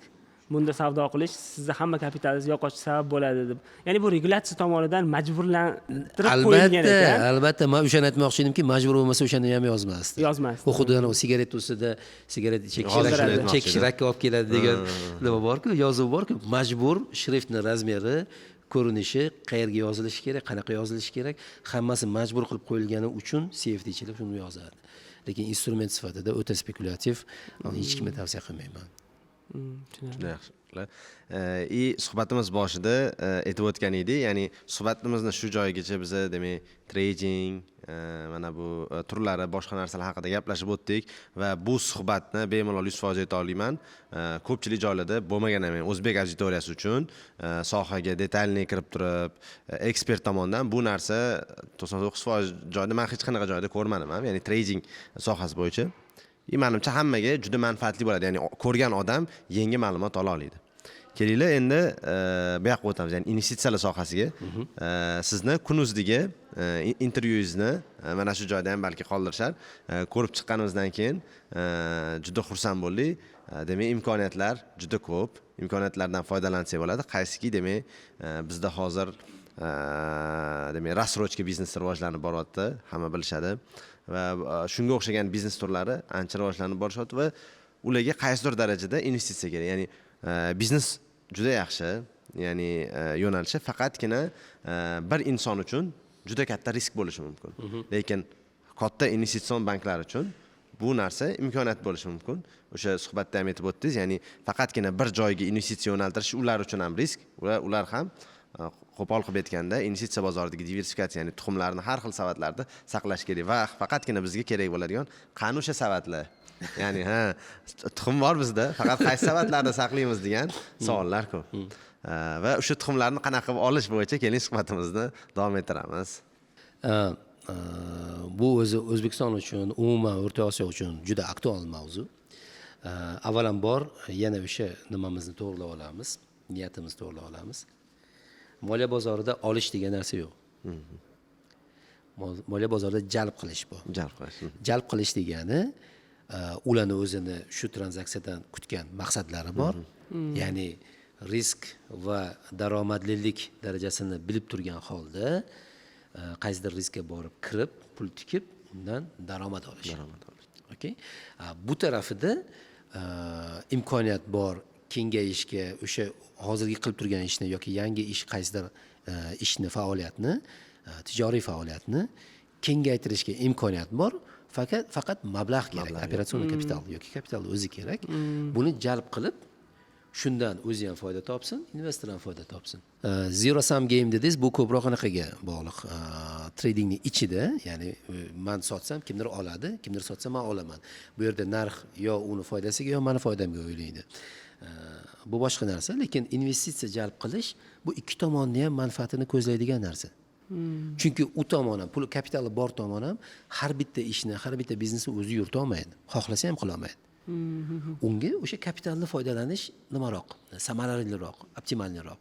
U yaxshisi kapitalini ishga tiqadi, ishga joriy qiladi, investitsiya kiritadi, undan foyda oladi, o'sha bilan yashaydi. Bu tarafi, ya'ni biznes tarafi yoki tadbirkor tarafi o'sha kapital bilan o'zi ham nima qiladi? O'zini mehnatini qo'shib, birgalikda yangidir mahsulot yasab, ko'proq qiymat yaratadi. Ya'ni investorga bilan bo'lishadigan qiymatdan ko'ra ko'proq yaratadi, o'ziga ham qoladi. Shu uchun ham investitsiya jalb qilish bu faqat birovdan qarz yo sadaqa so'rab olish emas. Investitsiya jalb qilish uchun jozibador bo'lish kerak, jalb qila olish kerak. Okay? Bu faqat birovdan pul yulib olish emas, birovdan masalan qarz so'rab olish yoki sadaqa so'rab olish emas. Shu uchun ham bu narsani to'g'ri tushunishimiz kerak. Tushunchamiz to'g'ri bo'lganida keyin nima qilamiz? Okay. Xo'p, bu uchun nima produkt yaxshilash kerak. Birinchi navbatda. Endi bizning qo'limizda bo'lgan narsalar va bizning qo'limizda bo'lmagan narsalar bor. Masalan, Islomiy fondga siz qanaqadir taklif bilan chiqishingiz uchun sizda taklif bo'lishi kerak. U sizga pul tikadimi yo'qmi, u sizning qo'lingizda emas. Lekin sizning qo'lingizda bo'lgan, bizning tadbirkorlarning qo'lida bo'lgan narsa bu o'zini to'g'rilash, o'zini biznes o'sha nimasini, g'oyasini yaxshi nima qilish, tashkillashtirish. Okay? Bu yangi biznes bo'lishi mumkin, bu ishlab turgan biznes bo'lishi mumkin. Masalan, ishlab turgan biznesda chet ellik investor birinchi nimaga qaraydi? Financialsga qaraydi. To'g'ri, Sharia compliance bu muhim.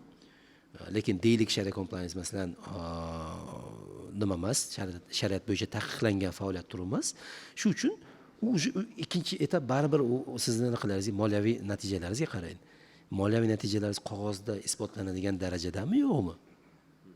Bu birinchi savol.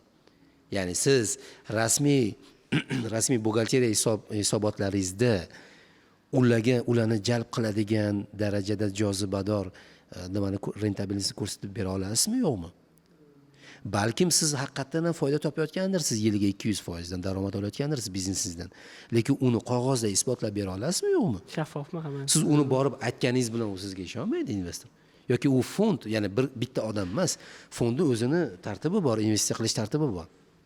Analitik qabul qilib oladi, parametrlar to'g'ri kelsa, uni ko'rib chiqadi, keyin uni investment komitetiga yetkazadi, ya'ni boshqa qadamlari bo'lmasa, o'sha investitsion komitetiga yetkazadi. Investitsion komitet bir kishi emas, ko'pchilik bo'lib uni qaror beradi. Qaror bergandan keyin nima qilinadi, investitsiya qilib kiritiladi. Endi bu darajagacha kelish uchun oldin o'sha moliyaviy hisobotlar yetarlicha jozibador bo'lishi kerak. Ya'ni shariaga mos bo'lish faqat yetarli emas. Undan tashqari o'shani isbotlab bera olishingiz kerak. Endi isbotladingiz, ko'rsatdingiz yiliga 200%. Endi u fondni tasavvur qiling. Masalan, Al-Vataniya fondi bor, Dubayda ofisi bor. Juda katta. Ishoning, mana shu kirganingizda resepsiyonda karta turibdi, dunyo kartasi turibdi. Al-Vataniyani qilgan investitsiyalarni ko'rsatgan. Mana O'zbekiston havo yo'llarining bunday samolyotchalar chiqib ketadigan kartasi bor. Xuddi shunaqa, lekin dunyoning почти hamma davlati, deyarli hamma davlatiga chiqqanda. Braziliya qolmagan, Avstraliya qolmagan, Yangi Zelandiya qolmagan, Paragvay, Urugvay, Salvador, mana shunaqalargacha-da. Ya'ni kichkina deb o'ylaydigan davlat Islandiyalargacha investitsiya qilgan. Nima uchun O'zbekiston qabul qila olmaydi? Qilib bilamiz.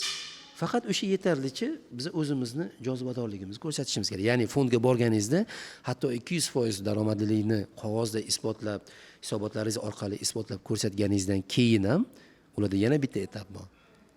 Chunki bu fond butun dunyo bo'yicha ishlaydi. Butun dunyo bo'yicha siz bergan taklifni boshqa takliflar bilan solishtirib ko'radi. Risk reward analysis. Shu yetarlicha riskda, benchmarking, yetarlicha riskga bundan ko'proq daromadli imkoniyat bormi, yo'qmi? Bo'lsa, pul yo'q ketadi. Shuning uchun biz avvalambor o'sha nimamizni to'g'rilashimiz kerak. Moliyaviy hisobotlarda biz yetarlicha daromadliligimizni ko'rsatib bera olishimiz kerak. Mana shu joyda hozir misol uchun shariya shartlariga to'g'ri kelgandan keyin moliya tomoniga qaraladi dedingiz. Agar misol uchun kompaniya startap bo'lsa-chi, ya'ni startap hech qanaqa hali anaqasi yo'q, moliyaviy anaqalar yo'q. Faqat kelajagi porloq, o'zini kompaniyaning egalari fikri bo'yicha yaxshi bo'lib ketishi mumkin. Misol uchun bizda ham bir nechta startaplar bor-da. Saraf screening, Saraf robot, Dubayda imенно moliya bozorlariga to'g'ri investitsiya qilish uchun fond ham ochganmiz. Misol uchun startap ko'rinishida deb ham aytsak bo'ladi ba'zi bir produktlar. Shular qanaqa podxod qilish kerak, qanaqa yo'nalish tanlash kerak o'sha fondlardan misol uchun kapital jalb qilish uchun. Bu yerda bu уже trading sal boshqa soha. Ya'ni o'sha aytdikki, moliya ekosistemasida har xil komponent bor. Bu уже venture investitsiya, angel investitsiyalari, venture investitsiyalari, private equity. Bu sohada ancha osonroq. Bizning startaplarimiz haqiqatan ham nima qilyapti, chiqyapti. Umuman olganda venture sohasi yoki private equity inherently mubah, ya'ni nima qiladi? Joiz. Faqat nima bo'lmasligi kerak? Shariatga zid narsa bo'lmasligi kerak. Shariatga zid sohalarda ishlatilmasligi kerak. Oddiy misol aytaman, men sizga masalan POS solution, point of sale solution, mana kassa apparatning anaqasi ekraniga ishlatilgan programma. Agar shuni mayva sharob do'konlari franshizasiga sotsangiz, bu nojoiz. Programmani o'zi halolmi? Joizmi? Joiz. Programmani o'zi nima emasmi? Taqiqlanmaganmi? Taqiqlanmagan. Lekin uni maqsadi bor, ishlatiladigan sohasi bor. Shu tarafdan e'tiborli bo'lish kerak startaplar. Ikkinchisi, islomiy moliya rivojlangan o'lkalarda venture investitsiya, angel investitsiyalar hozir juda tezlik bilan rivojlanyapti. Men o'zim guvohi bo'lganim qator Dubay, Abu Dhabi endi bular ancha oldin boshlashgan. Qatar, Saudiya bozorlari hozir venture investitsiyalarga, xususan fintech sohasiga, islamic fintech sohasiga juda katta e'tibor beryapti. Malayziyaning o'zida ham ikkita fond bilaman. Endi bu Singapurda, Indoneziyadan tashqari. Bular hozir startaplarga imkoniyat misli ko'rilmagan darajada. Sizni startapingiz qayerdan, siz o'zingiz asoschi qaysi davlatdansiz, umuman ahamiyati yo'q.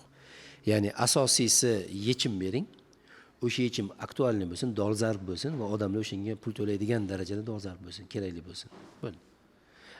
Buning ichida islom moliyasi sohasida masalan aloqador startap bo'lsa 2 barobar oshadi.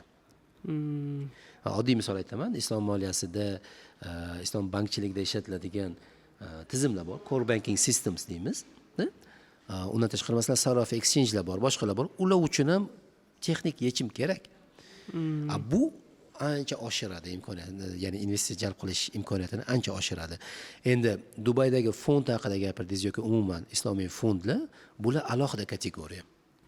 Buni o'zini investorlari bor, uni o'zini investorlari bor. Ya'ni fondni o'zini kriteriyalari bo'ladi, bilasiz. O'sha fond dokument nimalarda, hujjatlarda yoziladi.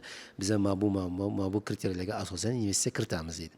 Qaysidir fond angel fond, qaysidir fond masalan Series A, Series B, Series C o'sha yoki pre-IPO fondlar bor. Ular уже umuman boshqa kategoriya. Shuning uchun O'zbekistonlik startaplar uchun misli ko'rilmagan imkoniyatlar bor. Xususan agar islom moliyasi sohasi bilan bog'liq bo'lsa, bu investitsiya jalb qilish imkoniyatini karrasiga oshiradi. Rahmat kattakon Hayotjon aka, ya'ni yo'q demasdan tashrif buyurganingizga, xudo xohlasa yana kutib qolamiz keyingi podkastlarimizda ham, chunki bizda faol qatnashgan podkastimizda ishtirokchilarni biz o'zi yanada ko'proq chaqiramiz, chunki mana bu kuzatib boruvchilar ham har doim mana shunaqa qilib talab qilib borishadi. Mana bu odamni yana chaqiringlar, o'tgan safarda mana bu savollar qolib ketgan ekan deb. Ancha menimcha manfaatli bo'ldi bu podkastimiz. Sizga yana o'zligini qo'shimcha savollar bo'ladigan bo'lsa, so'rab qolamiz. Demak, ko'rib boruvchilardan kommentariyada yozib qoldiradigan bo'lsanglar, demak, savolingizga biz shaxsan o'zingizdan menimcha javob olib, kommentariyada yozib qoldirishimiz mumkin.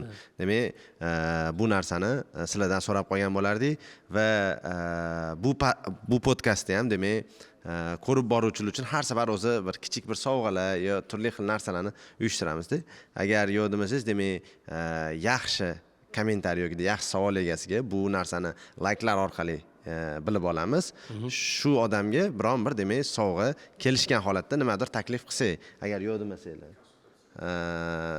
nima taklif qilib anaqa qilib borsak bo'ladi. Konsultatsiya bo'lishi mumkin. Chunki nima men aytmoqchiman, o'sha aytganimdek boshida aytdim, AOFI yo'nalishida o'qimoqchi bo'lgan talabalarimiz orasida bor-da, shunaqa qiziqib yurganlar bor.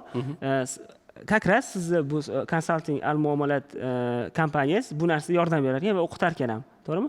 Shu bo'yicha konsultatsiyami, to'g'ri yo'l yo'riqmi? Men xudo xolasa bu tugagandan keyin oldingizga bormoqchiman, o'zim ham o'qimoqchiman. Shu agar yo'nalish berib yuborsangiz, eng yaxshi kommentariy egasiga, savolga ham qanaqadir bir o'zingizni taklifingizni aytsangiz-da. Unda eng yaxshi savol egasiga biz ofisimizga taklif qilamiz, agar kela olsalar. Bo'lmasa onlayn ko'rishib shaxsan javob berishga tayyorman. Demak, savollari bo'ladigan bo'lsa, eng yaxshi savolga yig'ilganiga, demak, ya'ni savolni ham o'shaning uchun iloji boricha yaxshiroq, demak, nima desa bo'ladi, mutaxassisga berayotgandek qiladigan bo'lsangiz, xudo xohlasa, alohida yo onlayn shaklda, yo offlayn shaklda, demak, uchrashuv tashkillashtirib berishga va'da beramiz. Bitta qo'shimcha qilsam, Abdulla aka, bu hozir birinchi podkastimiz avvalambor.